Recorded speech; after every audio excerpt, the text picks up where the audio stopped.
Assalamualaikum warahmatullahi wabarakatuh.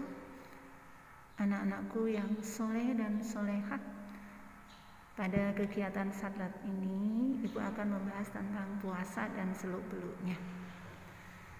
Mudah-mudahan kita semua dikasih kekuatan untuk puasa dengan baik.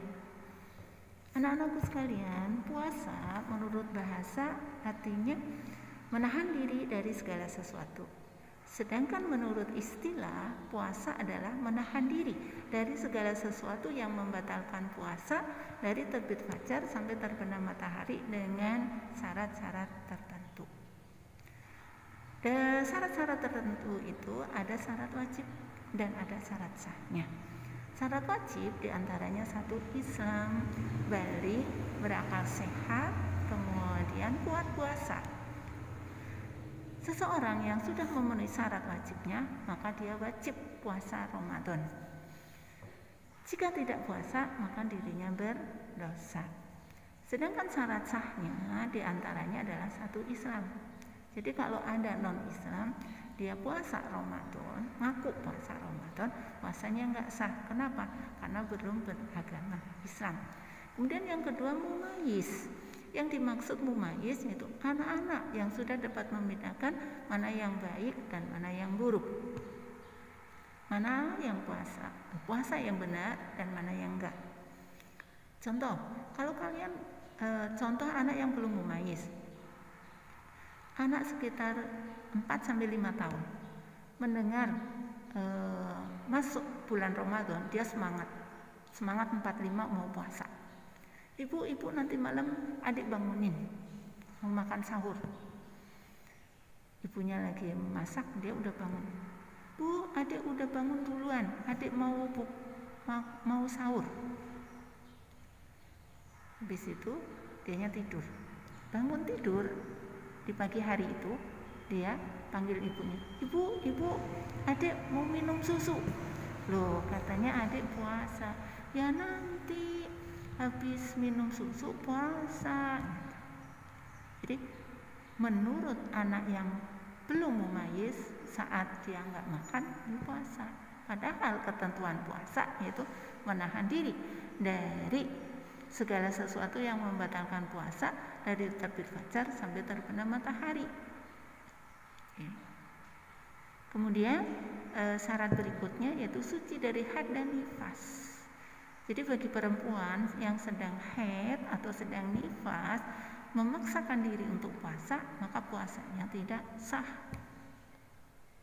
Kemudian syarat yang berikutnya yaitu di waktu yang diperbolehkan puasa. Jadi ada waktu-waktu yang diharamkan untuk puasa, ada 5 hari, yaitu satu, waktu hari raya Idul Fitri. Yang kedua, waktu hari raya Idul Adha atau 10 Dzulhijjah. Dan hari Tasyrik, 3 hari, tanggal 11, 12, 13 Dzulhijjah. Itu waktu-waktu yang dilarang berpuasa. Kemudian dalil puasa. Dalil puasa terdapat dalam Al-Quran surat Al-Baqarah ayat 183. A'udzu billahi minasyaitonir rajim. Bismillahirrahmanirrahim. Ya ayyuhalladzina amanu, hai orang-orang yang beriman, kutiba alaikumusiyam, diwajibkan atas kamu berpuasa. Kama kutiba alal ladzina min qablikum, sebagaimana diwajibkan atas kamu. La'allakum tattaqun, agar menjadi orang yang bertakwa.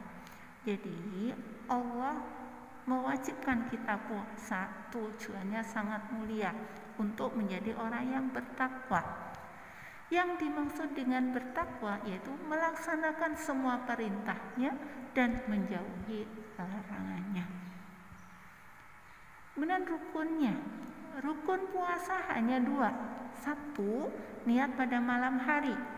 Yang kedua, menahan diri dari segala sesuatu yang membatalkan puasa dari terbit fajar sampai terbenam matahari. Jadi 2 hal itu harus terlaksana. Jika tidak terlaksana, maka puasanya tidak sah. Begitu pentingnya niat, maka setiap selesai sholat tarawih, imamnya mengajak untuk niat puasa Ramadan. Anak-anakku yang soleh dan soleha, mudah-mudahan sudah paham mana syarat wajibnya, mana syarat sahnya, dan rukun puasa serta dalilnya. Dan berikutnya ada hal-hal yang dianjurkan saat puasa. Di antaranya satu, makan sahur. Itu sunnah. Ya, jadi jangan punya alasan saya nggak makan sahur, maka saya nggak puasa, bukan. Jadi kalau nggak makan sahur berarti dia tidak tambah pahalanya, gitu. Karena hukumnya sunnah. Yang dimaksud sunnah dilaksanakan dapat pahala, ditinggalkan tidak apa-apa. Kemudian yang kedua, mengakhirkan makan sahur. Ya mungkin jam 3 atau setengah 4 tuh makan sahur. Kemudian sambil beberes nunggu waktu subuh. Setelah itu sholat subuh. Berikutnya yang dianjurkan saat puasa yaitu memperbanyak sedekah, kemudian memperbanyak membaca Al-Quran, dan menyegerakan berpuasa setelah waktunya tiba, dan berbuka dengan makanan yang manis atau buah-buahan, silahkan. Cuma Rasulullah memberikan contoh berbuka dengan kurma. Anak-anakku sekalian, ini sunnah puasa. Jadi amalan yang dianjurkan saat puasa. Namun ada pula puasa sunnah.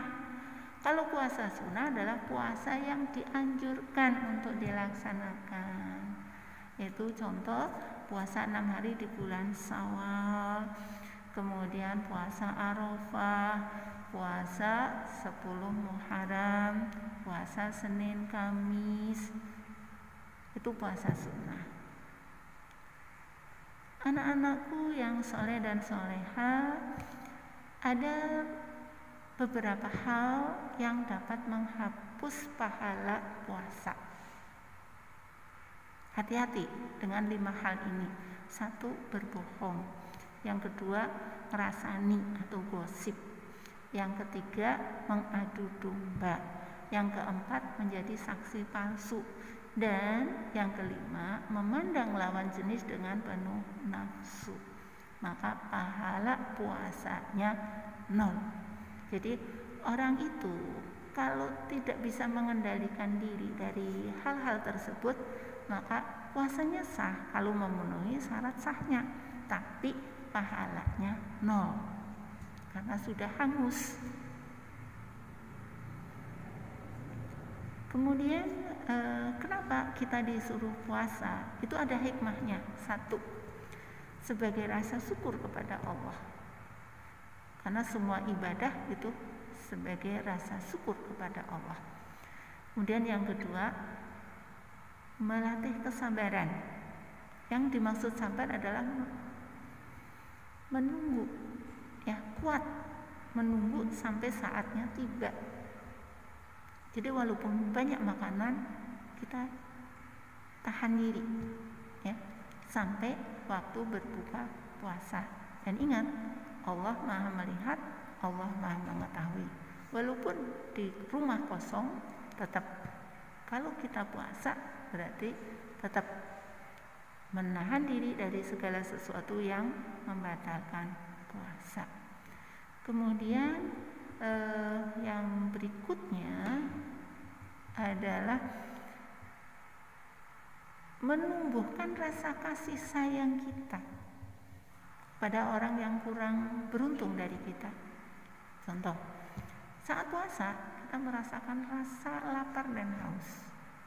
Sementara di luar sana orang yang fakir itu dia merasa lapar dan haus karena tidak ada makanan yang dimakan.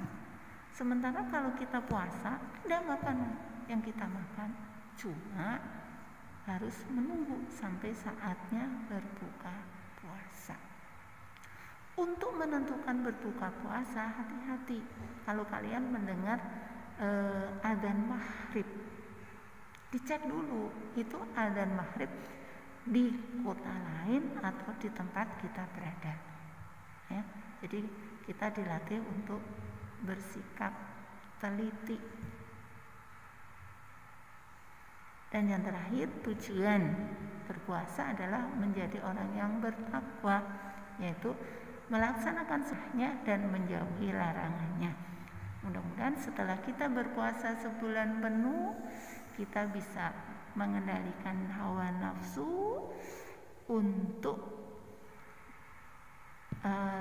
menuju ke kebaikan. Jadi kita melaksanakan semua perintahnya yang sudah terangkum dalam rukun iman maupun rukun Islam. Anak-anakku yang soleh dan soleha, itu yang ibu sampaikan, mudah-mudahan bermanfaat. Dan apabila ada kata-kata yang kurang berkenan, ibu mohon maaf. Ibu akhiri, wassalamualaikum warahmatullahi wabarakatuh.